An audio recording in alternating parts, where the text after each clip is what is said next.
Et là, vous allez vous rendre compte que tous les petits signes que nous allons citer, ce sont des signes qui se sont déjà produits. Il n'y a rien, mis à part 4 signes, de Qiyamah qu'on n'a pas vus, mais sinon, tous les signes qu'on va citer existent déjà. Alors le premier signe de Qiyamah, bien sûr, c'est la venue de notre prophète sallallahu alayhi wa sallam et le décès de notre prophète sallallahu alayhi wa sallam. Il y a des signes, il y a différentes classifications des signes. On a opté pour une autre classification, c'est concernant différents domaines de la vie.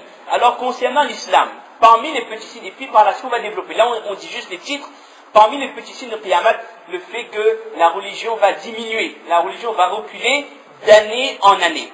Parmi les petits signes également, le fait qu'une personne qui reste ferme dans sa pratique sera perçue comme une personne qui exagère, comme une personne étrange. Et ce qui est dommage, wallahi al-azim, ce qui est dommage, c'est quand ce genre de parole vient de la bouche des musulmans. Quand sa religion est perçue comme quelqu'un d'intégriste, comme quelqu'un d'extrémiste. Ça, c'est les grands mots. Ça, c'est les grands mots du XXIe siècle. Également, parmi les petits signes de Qiyamah, que la foi, ça c'est pas maintenant, la foi à la fin des temps, retournera vers Al-Haramain. Le iman retournera vers Makkah et retournera vers Medina. Également, parmi les petits signes de Qiyamah,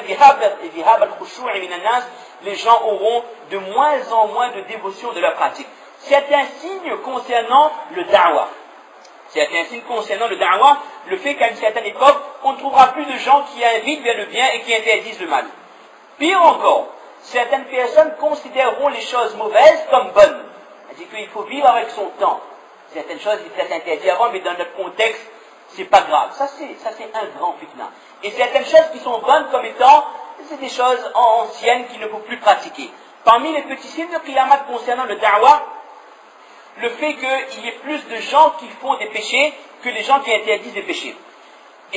Maintenant, les signes de Qiyamah concernant la connaissance religieuse, concernant le ilm. Et ça fait mal. Ça fait mal, mais on le dit. Le fait qu'avant le Qiyamah, Allah Ta'ala reprendra, mais ça c'est vraiment avant le Qiyamah, Allah Ta'ala reprendra la connaissance religieuse. Et ce n'est pas qu'il n'y aura plus de ilm, c'est que la connaissance religieuse quittera ce dunya par le décès des ulama. Par le décès, pas nous les ulama, on est des plaisantins, wallah. Avec les 6 années, 7 années d'études qu'on fait, nous sommes en division d'honneur. Les vrais ulama, c'était Ashab al-Qurun al-Mufaddal, Imam Bukhari, Muslim, Al-Nasai, c'était Abu Hanifa, c'était Malik, c'est Shafi'i. Est-ce qu'on retrouve quelqu'un de la trempe d'Abu Hanifa de nos jours? Est-ce qu'on retrouve quelqu'un du niveau de connaissance qu'Imam Ahmad? Ou quelqu'un qui avait la connaissance des hadiths comme Imam Bukhari?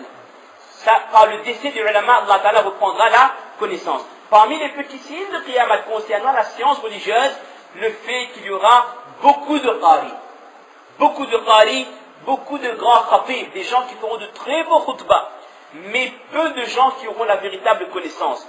Parmi les petits signes de Qiyamah également, c'est le fait, ça c'est complexe, c'est la circulation des nouvelles.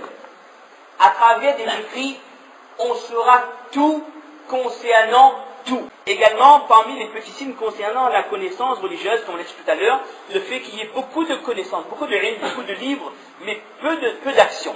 Également, Zuhurul Qalam, le fait que l'imprimerie, les ulama disent que c'est l'imprimerie, c'est-à-dire que l'écrit, les gens sauront écrire, la maîtrise de l'écriture sera âme.